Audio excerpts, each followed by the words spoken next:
मेरा नाम जयप्रकाश सिंह है और मैं बहुजन समाज पार्टी का पूर्व राष्ट्रीय उपाध्यक्ष एवं नेशनल कोऑर्डिनेटर हूँ। रहने वाला मैं नोएडा के क्षेत्र में गौतम बुद्ध नगर के अंदर माननीय बहन जी के पैतृक गांव बादलपुर के पास में 3 किलोमीटर पे गांव पड़ता है साहब, वहाँ का रहने वाला हूँ। और इस समय हम लोग वर्तमान में कांशीराम विचार यात्रा लेकर के चल रहे हैं, जो कि पूरे उत्तर प्रदेश की 403 विधानसभा में जाएगी और माननीय बहन जी को यानी कि 5वीं बार बसपा सरकार बनाना उसका उद्देश्य है।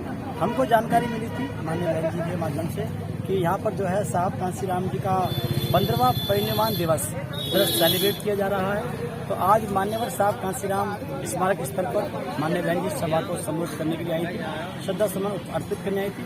उसी के लिए हम लोग इस देश में हम लोग इसी स्थान पर लाखों लोग इकट्ठा हुए, तो उसी के तहत हम लोग यहाँ पे आए थे।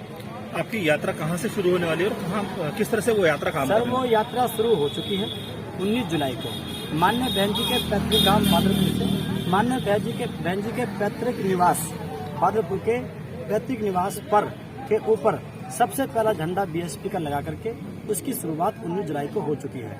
वो पश्चिमी उत्तर प्रदेश के काफ़ी जिलों को आधे पश्चिमी उत्तर प्रदेश के काफ़ी जिलों को कवर करती हुई और उसके बाद में अवध क्षेत्र में प्रवेश करती हुई हम लोग इस समय अवध के लास्ट बॉर्डर वाले जो पूर्वांचल को टच करता है अम्बेडकर नगर पे इस समय हम लोग पहुंचे हुए हैं। इसमें हमारे पास एक रथ है बहुत बड़ा, उसको हमने रथ के रूप में बनाया है। डीजे हम लोग साथ रखते हैं, रसोई हम साथ रखते हैं और नुक्कड़ सवारी करते हैं। गांव-गांव में जाकर के शहर के किसी भी कोने पे चलते हुए हम लोग खड़े हो जाते हैं और डीजे के माध्यम से लोगों को आमंत्रित करके माननीय बहन जी के जो काम हैं उनको बताते हैं और सब समाज से अपील करते हैं कि आप 5 बार बसपा सरकार बनाएं। ये हमारा। कितने किलोमीटर की अब तक की यात्रा आपकी सफल हुई है? हमारी सर यात्रा अगर देखा जाए तो कई हजार किलोमीटर हो चुके हैं। आप देखिए, जैसे कि हम लोग गौतम बुद्ध नगर से शुरू हुए, गौतम बुद्ध नगर को हमने पूरा किया, उसके बाद बुलंदशहर को किया, फिर हापुड़ को किया, फिर मेरठ को किया, फिर गाजियाबाद को किया, फिर बागपत को किया, फिर बड़ौद को किया, फिर शामली को किया, फिर सहारनपुर को किया। इस प्रकार से हम लोगों ने अमरोहा क्षेत्र को किया, मुरादाबाद को किया, इस प्रकार से बरेली को किया। उसके बाद बरेली के बाद में हम लोग फिर जो है इधर जो है आपके अवध क्षेत्र में हम लोग प्रवेश करें, जैसे कि आपका सीतापुर हुआ, लखीमपुर हुआ, हरदोई हुआ। इसके बाद हम इस समय वर्तमान में हम लोग जो आपके अम्बेडकर नगर जिले में हैं और इससे पहले हम लोग कर चुके हैं फैजाबाद, अयोध्या। तो सर, ये जो आपने इतना सफर तय किया, इस सफर में तकरीबन कितने लोगों का मत परिवर्तन कर पाए आप? हाँ, बहुजन समाज के लिए इससे 2 आउटपुट निकल के आए। नंबर 1, लोगों का ये कहना है कि जो लोग अपने घर पे बैठ चुके थे, किसी वजह से निराश थे, उनको एक नई एनर्जी मिली। और यूथ जो था, जो किसी वजह से भटक रहा था, अन्य छोटे छोटे दलों के अंदर उनका मन बन रहा था और जो दूसरी पार्टी के भी जो सोच रहे थे वो भी सब रुक चुके हैं इस समय। तो अगर देखा जाए तो इससे कम से कम 40% जो है इजाफा हमने मनोबल को बढ़ा के दिया है और लगभग इस यात्रा को हम कंप्लीट करने के बाद कम से कम 8 से लेकर के 10% वोट का इजाफा हम केवल इस यात्रा से बढ़ा के देंगे। 22% इस समय वर्तमान में बसपा के पास वोट बैंक है। लगभग जो है 8-7% वोट हमारा इससे होगा और जो है जो एंटी भाजपा जो माहौल चल रहा है उस सबको जोड़ते हुए किसानों का जो मुद्दे चल रहे हैं, एंटी ब्राह्मण जो हत्याएं हो रही हैं, हिंदू जो हत्या हो रही है, मौर्य समाज है, यादव समाज है, संजाति जो हत्या हो रही है, उनको सबको जोड़ा जाए तो एंटी उसके तो भाजपा के सामने सबसे बड़ा विकल्प के रूप में जो बीएसपी उभर के आ रही है। तो जैसे 2007 से पहले बहुत दिन से तक पूर्ण बहुमत की सरकार नहीं बन पाई थी, लेकिन माननीय बहन जी ने 2007 में पूर्ण बहुमत की सरकार बना के उस रिकॉर्ड को तोड़ा।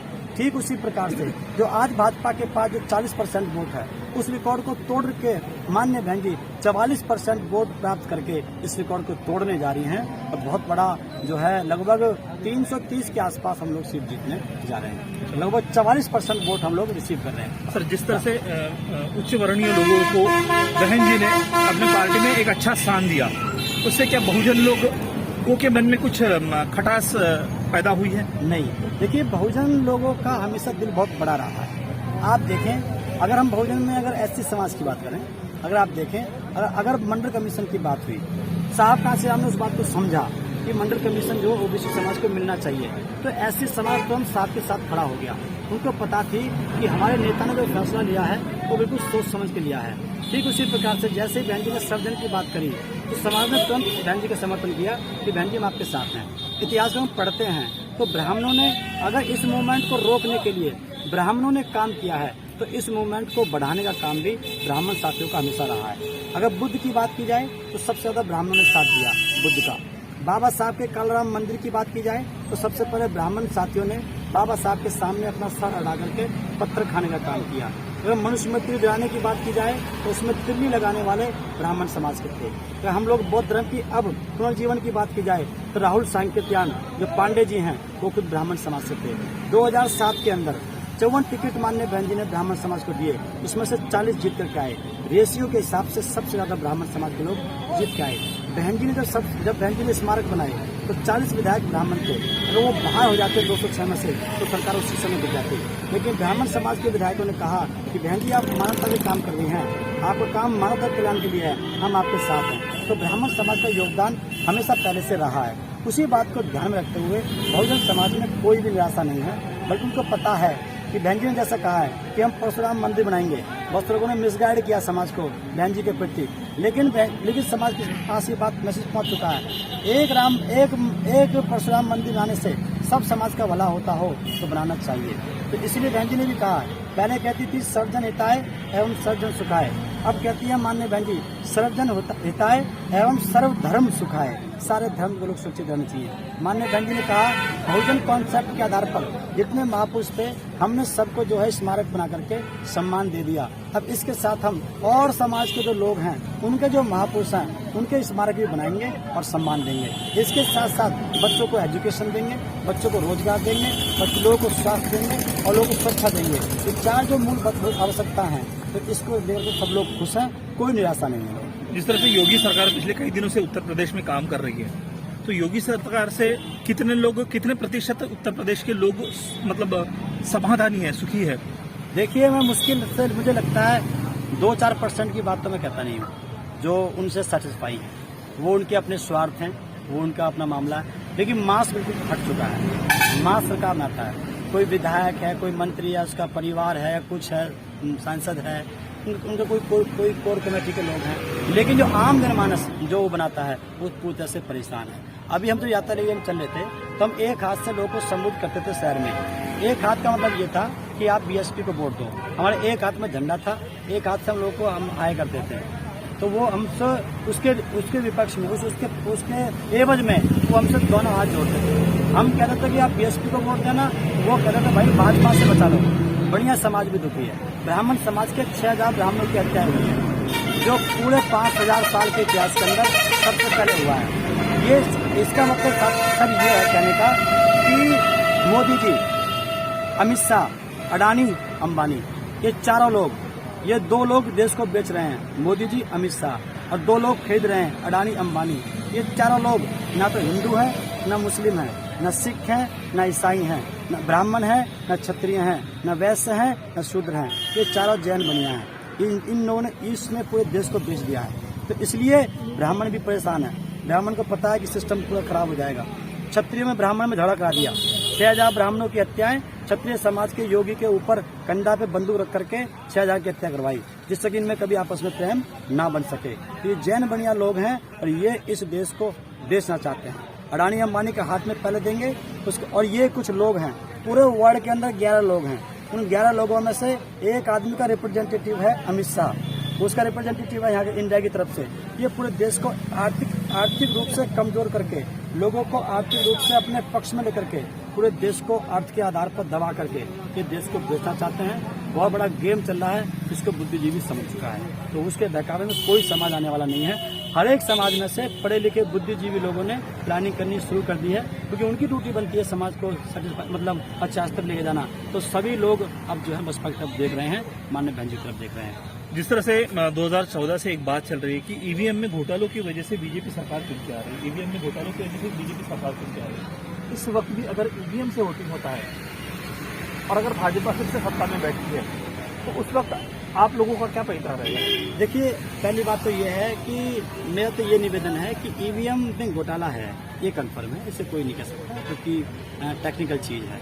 माननीय बहन जी ने भी खुद कहा, माननीय बहन जी ने केस भी डाला है। लेकिन ये लोग ईवीएम के माध्यम से देश के गरीब समाज के लोगों के अंदर से राजनीतिक चेतना को समाप्त करना चाहते हैं।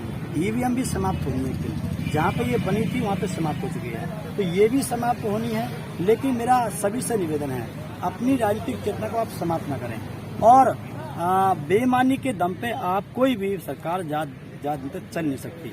इनसे बड़ी गुंडागर्दी इंदिरा गांधी जी की होती थी, लेकिन उसको भी समाज ने पटक नहीं दी। एक समय ऐसा आएगा, अगर इस सैक्रिफाइस कर लेते हैं, क्या कहेंगे, हर 5वां वोट उनको मिल जाए भाजपा को, लेकिन इतना वोट अब की बार बीएसपी के पक्ष में पड़ेगा कि अगर इन्होंने गड़बड़ी करी 1%, तो हर 5वां वोट भाजपा के पक्ष में पड़ने के बावजूद भी जो बाकी जो वोट है वो बसपा के पक्ष में रहेगा।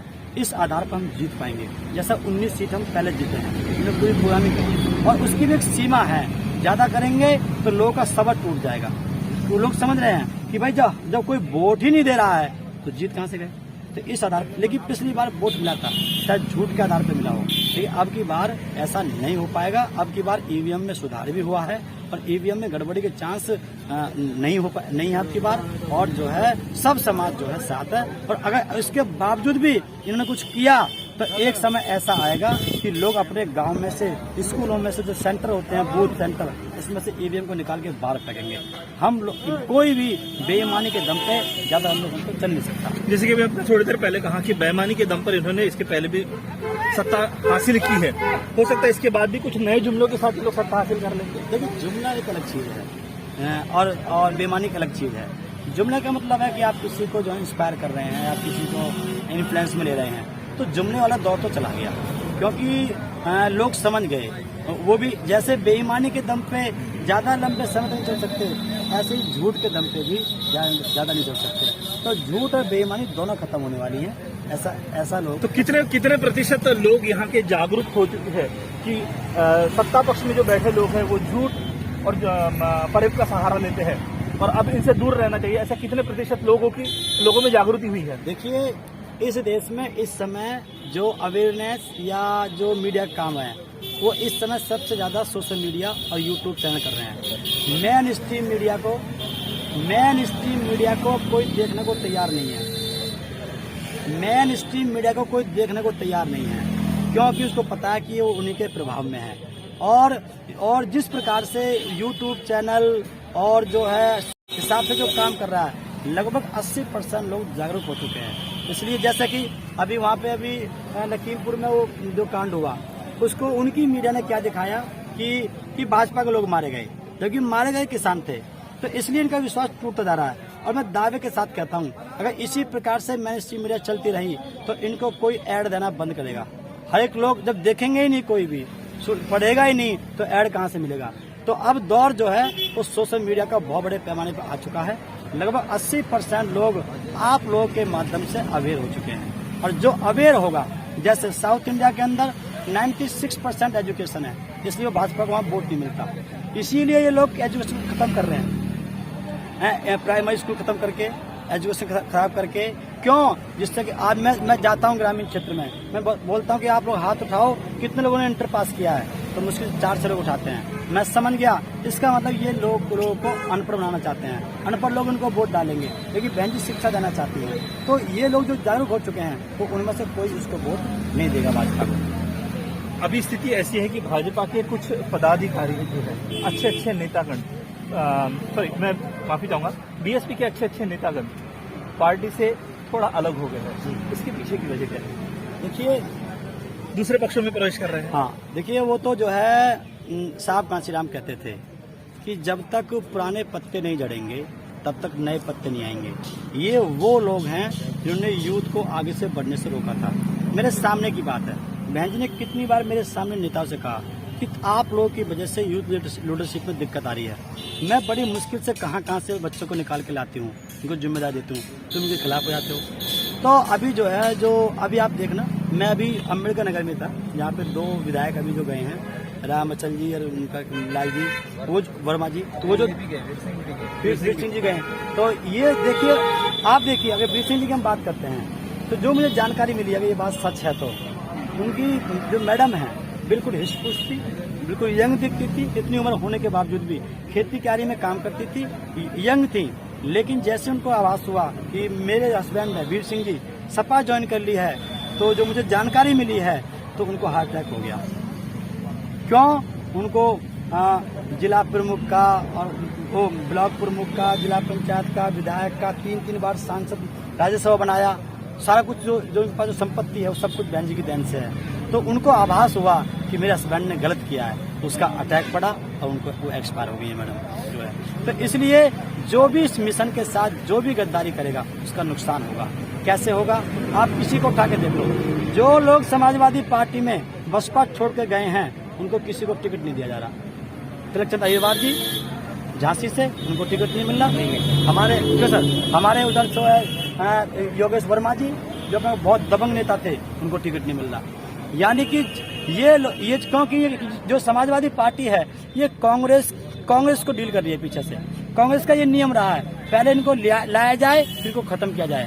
अगर ला करके नेता बना देंगे तो आगे दिक्कत करेंगे, तो इसलिए खत्म करना चाहते हैं। ये ऐसे प्रॉब्लम हमारे पास भी आते रहते हैं, तो इसलिए जो ये जो प्रोग्रामिंग चल रही है ये बिल्कुल खतरनाक है। इससे लोगों को सचेत होना चाहिए। समाजवादी पार्टी में जाकर पहली बात तो समाजवादी पार्टी अब से लेकर 10 साल के अंदर अंदर समाप्त होने वाली है, क्योंकि समाजवादी पार्टी के अखिलेश भाई को कोई नेता नहीं मानता। अगर नेता मानता तो गठबंधन के अंदर उनका वोट बसपा में ट्रांसफर होता, जैसे बहन जी का वोट सपा में ट्रांसफर हुआ था। लेकिन जिस सीट पे मुस्लिम भाई लड़ा या उस सीट पर अगर कोई उससे लड़ा है, बीएसपी से लड़ा है, तो वहाँ पर यादव समाज के 80% लोगों ने भाजपा को वोट दिया है, खुला वोट दिया है, लोगों को बता के वोट दिया है। तो इसका मतलब वो समाज अखिलेश को लाइक नहीं करता है। जिसका समाज उसको लाइक नहीं करेगा वो लीडरशिप नहीं कर सकता। तो आपसे लेकर के 10 साल के अंदर अंदर ये भी समाप्त होने वाली है, और लीडरशिप के अभाव में जो है कांग्रेस भी समाप्त होने वाली है। जो नए जो लड़के लाए जा रहे हैं वो क्यों लाए जा रहे हैं? इसका मतलब राहुल गांधी के अंदर लीडरशिप का गुण नहीं है। फिर उसके बाद प्रियंका को उतार रहे हैं, वहाँ भी बात उनकी नहीं बन पा रही है। तो इसलिए ये भी खत्म होनी है। साहब कांसीराम का जो स्टेटमेंट है वो पूरा होगा कि मूवमेंट को आप आगे बढ़ाते रहना। एक समय ऐसा आएगा, इस समय तो कांग्रेस काम कर रही है, आप मूवमेंट को आगे करते रहना। एक दिन ऐसा आएगा कांग्रेस नीचे जाएगी, लेकिन आप ऊपर नहीं आओगे, भाजपा ऊपर जाएगी। उसके बाद भाजपा अपने कुकर्मों से नीचे की तरफ आएगी, आपकी बहुजन समाज पार्टी ऊपर की तरफ जाएगी। तो ये वही दौर है, कांग्रेस खत्म होगी, समाजवादी खत्म होगी, भाजपा को खत्म करने वाली पार्टी केवल बसपा बचेगी। मैं तो लोगों से कहता हूँ कि साहब कांसीराम जी ने आकर के इस मूवमेंट को आगे बढ़ा के कांग्रेस खत्म किया। हम आप उनका सबका सहयोग लेकर के, बुजुर्ग सहयोग लेकर के हम लोग इस भाजपा खत्म करेंगे और बहुजन समाज पार्टी को सत्ता पे आसीन करेंगे और सब समाज का विकास होगा।